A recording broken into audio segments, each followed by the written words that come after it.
रिक्षा चालकांची मजुरी हा मुद्दा दाखवला जातो. पण कधी तिथं तुम्ही रिक्षावाल्यांची खरी परिस्थिती बघितली आहे का?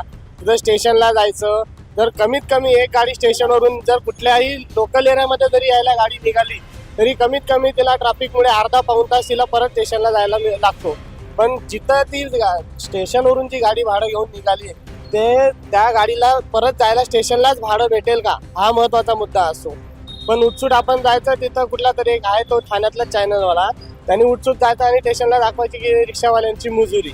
पण हे असं नाहीये. कधी एखाद दिवस आता स्टेअरिंग घेऊन बघावं आणि गाडीवर बसून बघावं की कसं वाटतं चालवून.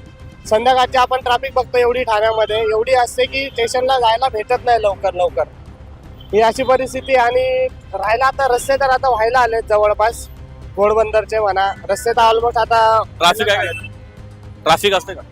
ट्रॅफिक तर असते ना. ट्रॅफिक ही आपल्याला ते बोलता ना आता जन्माला पुसताना काहीतरी असतं एक आंदण दिलेलं किंवा नवरी सोबत आंदण दिलं जातं, तसं एक आता ठाण्याला नवीन दिली गेलेली आंदण म्हणजे ही ट्रॅफिक आहे ठाण्याची.